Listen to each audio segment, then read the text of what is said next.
여러분 안녕하세요. 부동산과 사람의 마음을 함께 읽는 대한자산투자연구원 그리고 대한은퇴자 자산관리협회 이태광 박사입니다. 오늘은 정말 중요한 이야기 하나 해보려고 합니다. 바로 법원 경매에서 절대 놓치면 안 되는 권리 분석에 대한 이야기입니다. 그 중에서도 말소기준 권리라는 개념입니다. 여러분 혹시 이런 생각 해보신 적 있으세요? 경매로 집을 싸게 사면 무조건 이익 아닌가?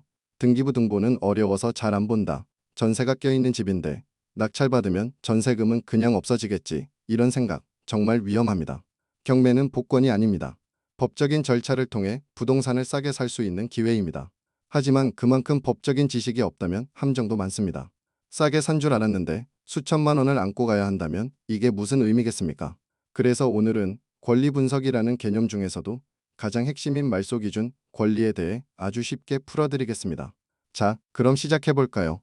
시작하기 전 구독, 좋아요 하시면 경매 분석 이야기 자주 들려드립니다. 먼저 우선 권리 분석이란 무엇일까요?입니다. 한마디로 말하면 내가 이 부동산을 낙찰받았을 때 어떤 법적 권리는 사라지고 어떤 권리는 내가 안고 가야 하느냐를 미리 확인하는 겁니다. 예를 들어 볼게요. 여러분이 중고차를 하나 산다고 생각해보세요. 겉보기엔 멀쩡하고 가격도 저렴해요. 그런데 나중에 알고 보니 할부가 남아있고 벌금 딱지가 수십 개 붙어 있다면 어떨까요? 그 차를 싸게 샀다고 좋아할 수 있을까요? 부동산 경매도 똑같습니다. 겉보기엔 좋아 보이지만 그 안에 돈 문제가 얽힌 권리들이 다 들어 있습니다. 그걸 모르고 덥석 낙찰받으면 나중에 전세 보증금도 내가 돌려줘야 하고 남이 걸어둔 압류도 내가 풀어줘야 하고 경우에 따라서는 법정 지상권 때문에 철거도 못하고 끙끙 앓을 수도 있습니다.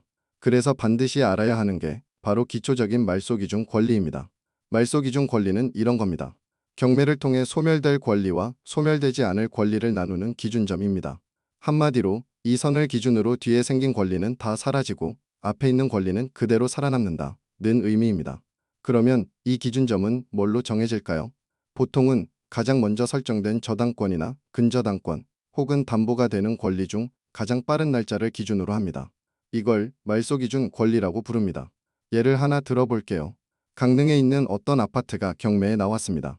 등기부 등본을 보니 1번 근저당권 2020년 5월 2번 전세권 2021년 8월 3번 가압류 2022년 2월 4번 경매 개시 결정 2023년 3월 이렇게 순서가 있다고 해봅시다. 여기서 가장 먼저 설정된 담보권이 2020년 근저당입니다.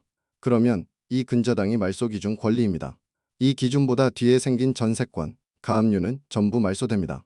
즉 경매가 끝나고 여러분이 이 집을 낙찰받으면 이런 권리들은 사라져서 깨끗한 집이 되는 것입니다. 이것이 경매의 장점입니다. 그리고 권리들이 대부분 정리된다는 것입니다. 그런데 반대로 말소기준 권리보다 먼저 생긴 권리는 여러분이 낙찰을 받아도 그 권리는 살아있습니다. 그 말은 곧 여러분이 그 권리를 안고 가야 한다는 뜻입니다. 대표적으로 바로 전세권, 가등기, 압류, 그리고 법정 지상권입니다.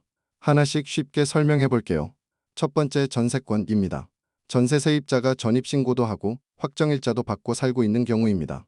이 전세권이 말소기준 권리보다 앞서 있다면 여러분이 낙찰받은 후에 그 세입자는 나가지 않습니다. 그리고 뭐라고 하냐면 전세금 돌려줘야 나갈게요. 이렇게 되면 여러분이 세입자의 전세금을 대신 물어줘야 합니다. 그래서 반드시 전입일, 확정일자, 그리고 말소기준 권리의 설정일을 비교해야 합니다. 이건 등기부 등본, 주민등록표 세대열람, 임대차 계약서 이 세 가지를 동시에 봐야 정확히 판단할 수 있습니다. 두 번째 가압류에 대해서입니다. 이건 채권자가 돈 못 받을까 봐 미리 묶어두는 것입니다. 가압류도 말소기준 권리보다 늦으면 대부분 사라지는데 말소기준 권리보다 빠르면 살아남기도 하고 말소기준 권리가 되기도 합니다. 그럼 이 가압류를 해소하려면 낙찰자가 대신 채무를 해결해야 하는 경우도 있습니다. 세 번째 압류입니다. 국세청이나 지자체가 세금 못 받았을 때 걸어놓는 권리입니다. 세금 체납이 많을수록 이게 많아지는 것은 당연합니다. 압류도 대체로 말소되지만 시기상 문제될 수 있으니 꼭 체크해야 합니다. 네 번째 매매 이전 가등기입니다. 이건 소유권 이전을 예약한 것 같은 겁니다. 특히 가등기 일자가 말소기준 권리보다 빠르면 실제 소유권 이전 청구권을 가진 사람이 갑자기 나타날 수도 있어요. 이러면 낙찰받고도 소송에 휘말릴 수 있습니다. 마지막으로 법정 지상권입니다. 이건 좀 특이한 케이스인데요. 토지와 건물 소유자가 다를 때 문제가 됩니다.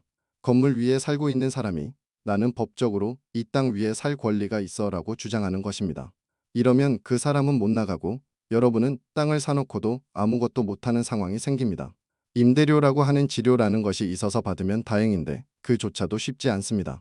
자, 그럼 다시 정리하겠습니다. 말소기준 권리는 이 부동산에서 사라질 권리와 사라지지 않을 권리를 나누는 기준선입니다. 이 기준보다 늦게 생긴 권리는 대부분 사라지고 먼저 생긴 권리는 낙찰자가 안고 갑니다. 여러분, 권리 분석에 대해서 겁내지 마세요. 어려워 보여도 차근차근 보면 보입니다. 꼭 기억하셔야 할 건 날짜 기준입니다. 이 물건의 말소기준 권리는 언제 생겼나, 그보다 먼저 생긴 권리는 무엇인가, 이 두 가지만 파악해도 경매는 절반 이상 성공입니다. 마지막으로 팁 하나 더 드립니다. 여러 번 예시로 연습으로 분석을 여러 번 해보시면 도움이 됩니다. 그리고 실전으로 하시면 됩니다. 연습도 안 하고 하시면 안 됩니다. 그리고 절대 조급해 하시면 안 됩니다. 사실 돈이 없지 물건은 많습니다. 그리고 권리 분석이 너무 어렵게 느껴질 땐 경매 전문 변호사나 협회 전문가에게 분석을 배워보시기 바랍니다. 절대로 혼자 하지 마세요. 특히 초보자라면 더더욱 그렇습니다. 경매는 싸게 사는 기술이 아닙니다. 법적인 리스크를 제거하고 안전하게 내 재산을 만드는 기술입니다. 오늘 영상이 도움이 되셨다면 좋아요, 구독, 알림 설정 부탁드립니다. 여러분의 실수가 줄어드는 그날까지 실전 권리 분석 콘텐츠로 계속 이어가겠습니다. 감사합니다.